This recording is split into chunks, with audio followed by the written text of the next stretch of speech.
السلام علیکم ورحمۃ اللہ وبرکاتہ۔ رب اشرح لی صدری ویسر لی امری واحلل عقدۃ من لسانی یفقہوا قولی۔ پارہ 15 سورہ بنی اسرائیل اور آیت نمبر 6 سے اعوذ باللہ من الشیطان الرجیم، بسم اللہ الرحمن الرحیم۔ ثم رددنا لكم الكرة عليهم وأمددناكم بأموال وبنين وجعلناكم أكثر نفيرا۔ ثم پھر رددنا لوٹائی ہم نے لکم الکرۃ تمہارے لیے ایک مرتبہ واپسی علیہم ان پر، وامددناکم اور مدد دی ہم نے تم کو کن چیزوں کے ساتھ، باموالن ساتھ مالوں کے، وبنینا اور بیٹوں کے، وجعلناکم اور کر دیا ہم نے تم کو اکثر زیادہ کثیر، نفیرا نفری میں نون فا را۔ اب یہاں پہ کیا ہے، اشارہ بنی اسرائیل کی طرف ہے کہ پھر باری تمہاری طرف پھیر دی، تمہیں غلبے کا موقع دیا۔ فساد یعنی فساد سے کیا مراد ہے، دینی بگاڑ جو حضرت موسیٰ علیہ السلام کے بعد بنی اسرائیل میں ظاہر ہوا، اور یہاں پر اس کے دو دور بتائے جا رہے ہیں کہ 2 بار ایسا ہوگا۔ پہلا دور، اس کے اندر بگاڑ کی تفصیل پرانے عہد نامے زبور، درمیان اور حسقیل کی کتابوں میں پائی جاتی ہے، اور دوسرے دور کے بگاڑ نئے عہد نامہ مکہ اور لقا میں ہے۔ مکہ میں وہ ہسٹری ہے جو بیت المقدس کی نشانیوں اور چیزوں کے علاوہ بنی اسرائیل کی تاریخ میں بھی ہے، اور یہ نشانیاں اسی لیے دکھائیں گی کہ وہ بگاڑ جو پچھلی قوموں نے جو کچھ بھی کیا تھا وہ آپ صلی اللہ علیہ وسلم کی امت نہ کرے۔ لہٰذا اللہ کا قانون کیا ہے کہ جو قوم اللہ کی کتاب کا حق ادا نہیں کرتی اس کو آخرت کے علاوہ دنیا میں بھی رسوائی دیتا ہے، اور بلندی کن کو ملتی ہے، جو کتاب کا حق ادا کرے، اور رسوائی اور پستی کس کو ملتی ہے، جو کتاب کا حق نہ ادا کرے۔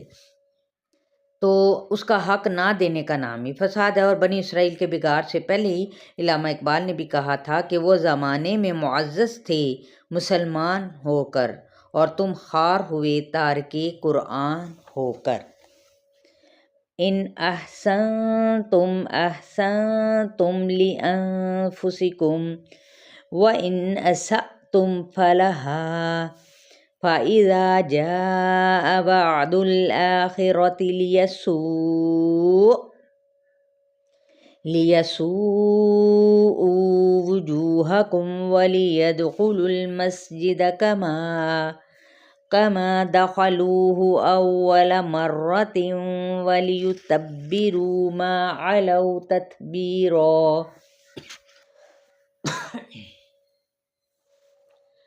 ان احسن تم اگر بھلائی کرو گے تم، احسن تم بھلائی کرو گے تم، لانفسکم اپنے نفسوں کے لیے، وان اور اگر اسأتم سین واو حمزہ برا کیا تم نے، فلاحا تو اسی کے لیے ہے، فاذا پھر جب، جاء آ گیا، وعد الآخرتی دوسرا وعدہ، لیسوءوا تاکہ بگاڑ دیں، وجوہکم تمہارے چہروں کو، ولیدخلوا اور تاکہ وہ داخل ہوں، المسجد مسجد میں، مراد مسجد اقصیٰ یا پھر بیت المقدس، کما دخلوہ جیسا کہ وہ داخل ہوئے اس میں، اول مرۃ پہلی بار، ولیتبروا تابارا اور تاکہ وہ تباہ کر دیں، ما علو جس پر غالب آئیں، تتبیرا تابارا تباہ کرنا۔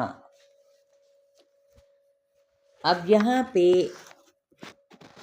تباہ کرنا کیا ہے کہ اگر، یعنی کون سی بھلائی پہلے دیکھ لیتے کہ اگر تم اسلام قبول کرو گے، دوسری مرتبہ فساد کیا تو تم نے حضرت زکریا علیہ السلام کو قتل کر دیا، اور حضرت عیسیٰ علیہ السلام کو بھی قتل کرنے کے درپے رہے، تو جنہیں اللہ نے زندہ آسمان پر اٹھا لیا، اس کے نتیجے میں رومی بادشاہ ٹیٹس کو اللہ نے ان پر مسلط کر دیا۔ اس نے یروشلم پر حملہ کر کے بہت سو کو قیدی بنا لیا، اموال لوٹ لیے، مذہبی صحیفوں کو پاؤں تلے روندا، بیت المقدس اور ہیکل سلیمانی کو کیا کیا، تاراج کیا، اور انہیں ہمیشہ کے لیے بیت المقدس سے جلا وطن کر دیا، اور یوں ان کی ذلت اور رسوائی کا خوب سامان کیا، اور تباہی 70 عیسوی میں ان پر آئی۔ اگلی آیت کی جانب بڑھتے ہیں۔ عَسَىٰ رَبُّكُمْ أَن يَرْحَمَكُمْ وَإِنْ عُدْتُمْ عُدْنَا وَجَعَلْنَا جَهَنَّمَ لِلْكَافِرِينَ حَصِيرًا۔ عَسَىٰ امید ہے، ربکم تمہارا رب، ان یرحمکم کہ رحم کرے تم پر، وَإِنْ اور اگر تم لوٹو تم، عدنا لوٹیں گے ہم، وجعلنا اور بنایا ہم نے، جہنم کو، للکافرین کافروں کے لیے، حصیرا حاصادرا قید خانہ۔ اب یہ دیکھیں، احسنتم سے مراد اسلام قبول کر لو تو تمہارے لیے اچھا ہے۔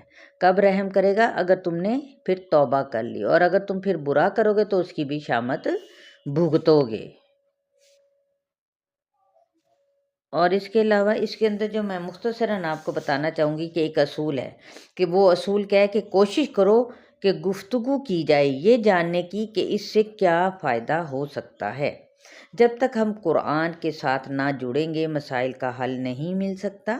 مسائل کے ساتھ ساتھ قرآن کے علم کو لے کر چلیں، اور حکمت کا اصل خدا کا خوف ہے، یعنی حکمت کا جو اصل ہے وہ کیا ہے؟ تقویٰ ہے۔ سچے عالم کے اندر خدا خوفی کیسے ہوتی ہے؟ جب اللہ کی معرفت ہوتی ہے، اور پھر اللہ ہی ایسی باتیں القاء کرتا ہے۔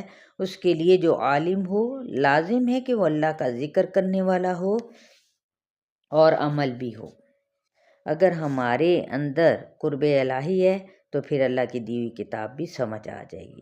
تو یہاں پر بشارت کیا ہے کہ قیامت کے قریب دوبارہ سے مسلمانوں کا غلبہ ہونا حضرت عیسیٰ علیہ السلام کے آنے پر۔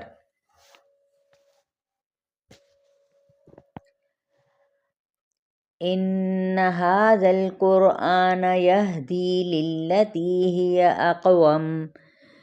ہی اقوم ویبشر المؤمنین الذین یعملون الصالحات ان لہم اجرا کبیرا۔